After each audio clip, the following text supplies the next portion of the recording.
नमस्कार, आप सभी का स्वागत है श्री चैतन्य योग आश्रम के YouTube चैनल पर। आज हम दधीची से जुड़ी कथा के बारे में जानेंगे। परोपकाराय सताम विभूतयः। एक बार की बात है, देवराज इंद्र अपनी सभा में बैठे थे।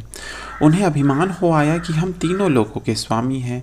ब्राह्मण हमें यज्ञ में आहुति देते हैं, देवता हमारी उपासना करते हैं, फिर हम सामान्य ब्राह्मण बृहस्पति जी से इतना क्यों डरते हैं? उनके आने पर खड़े क्यों हो जाते हैं? वे तो हमारी जीविका से पलते हैं।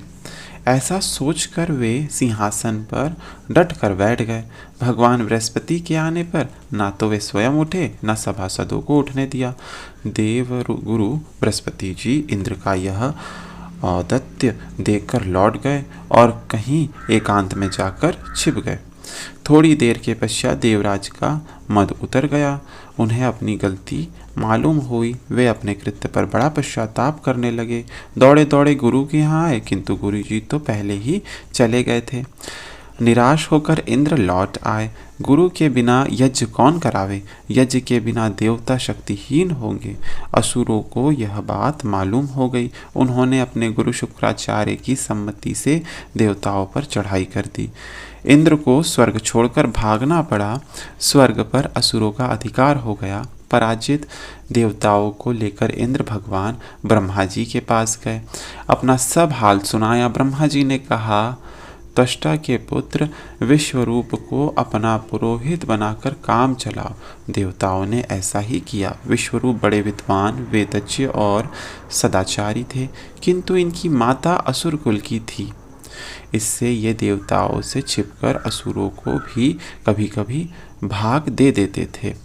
इससे असुरों के बल की वृद्धि होने लगी। इंद्र को इस बात का पता चला। उन्हें दूसरा कोई उपाय ही न सूझा। एक दिन विश्वरूप एकांत में बैठे वेदाध्ययन कर रहे थे कि इंद्र ने पीछे से जाकर उनका सिर काट लिया। इस पर उन्हें ब्रह्म हत्या लगी। जिस किसी प्रकार गुरु बृहस्पति जी प्रसन्न हुए, उन्होंने यज्ञ आदि करा के हत्या को पृथ्वी, जल, वृक्ष और स्त्रियों में बांट दिया। इंद्र का फिर से स्वर्ग पर अधिकार हो गया। इधर त्वष्टा ऋषि ने जब सुना कि इंद्र ने मेरे पुत्र को मार दिया है तो उन्हें बड़ा दुख हुआ। अपने तप के प्रभाव से उन्होंने उसी समय इंद्र को मारने की इच्छा से एक बड़े भारी बलि वृतासुर को उत्पन्न किया। वृतासुर के पराक्रम से संपूर्ण त्रैलोक्य भयभीत था। उसके ऐसे पराक्रम को देखकर देवराज भी डर गए। वे दौड़े दौड़े ब्रह्मा जी के पास गए।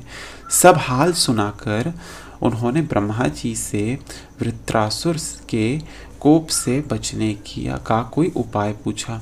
ब्रह्मा जी ने कहा, देवराज, तुम किसी प्रकार वृत्रासुर से बच नहीं सकते। वह बड़ा बली, तपस्वी और भगवत भक्त है। उसे मारने का एक ही उपाय है कि नैमिषारण्य में एक महर्षि दधीची तपस्या कर रहे हैं।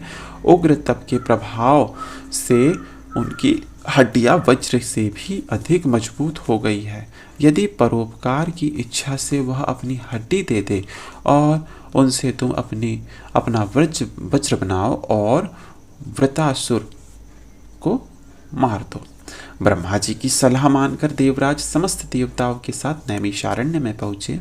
उग्र तपस्या में लगे हुए भगवान दधीची की उन्होंने भली भांति से स्तुति की। तब ऋषि ने उनसे वरदान मांगने के लिए कहा। इंद्र ने हाथ जोड़कर कहा, त्रैलोक्य की मंगल कामना के निमित्त आप अपनी हड्डी हमें दे दीजिए। महर्षि दधीची ने कहा, देवराज, समस्त देहधारियों को अपना शरीर प्यारा होता है। स्वेच्छा से इस शरीर को जीवित अवस्था में छोड़ना बड़ा कठिन होता है, किंतु त्रैलोक्य की मंगल कामना के निमित्त मैं इस काम को भी करूँगा। मेरी इच्छा तीर्थ करने की थी। इंद्र ने कहा, ब्राह्मण, समस्त तीर्थों को मैं यहीं बुलाए देता हूँ। यह कहकर देवराज ने समस्त तीर्थों को नैमिषारण्य में बुलाया। सभी ने ऋषि की स्तुति की।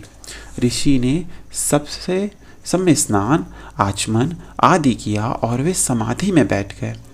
जंगली गौ ने उनके शरीर को अपनी कांटेदार जीभ से चाटना आरंभ किया। चाटते चाटते चमड़ी उड़ गई। तब इंद्र ने उनकी तपहपूत रीढ़ की हड्डी निकाल ली।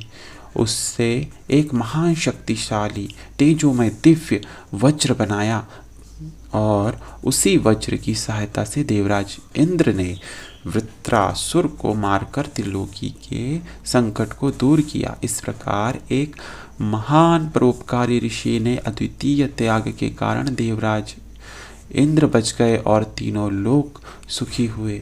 संसार के इतिहास में ऐसा उदाहरण बहुत थोड़े मिलेगा जिनमें स्वेच्छा से केवल परोपकार के ही निमित्त, जिसमें मान प्रतिष्ठा आदि अपना निजी स्वार्थ कुछ भी ना हो, अपने शरीर को हंसते हंसते एक याचक को सौंप दिया गया हो।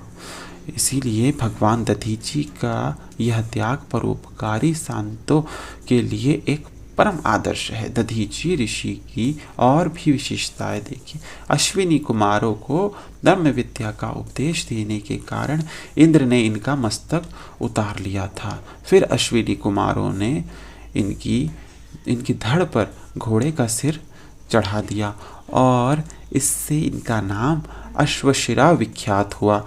जिस इंद्र ने इनके साथ इतना दुष्ट बर्ताव किया था, उसी इंद्र की महर्षि ने अपनी हड्डी देकर सहायता की। संतों की उदारता ऐसी ही होती है। वज्र बनाने के बाद जो हड्डियां बची थी, उन्हीं से शिवजी का पिनाक धनुष बना था। दधीची ब्रह्मा जी के पुत्र अथर्वा ऋषि के पुत्र थे। सभ्रमती और चंद्रभागा के संग पर इनका आश्रम था। इस प्रकार हमने दधीची जी के बारे में जाना कि वे कितने महान ऋषि थे, जिन्होंने लोक कल्याण के लिए अपने जीवन का त्याग किया। अगले भाग में हम पुनः किसी नई कथा के साथ आपके साथ भेंट करेंगे। तब तक के लिए धन्यवाद। नमस्कार। ओम शांति।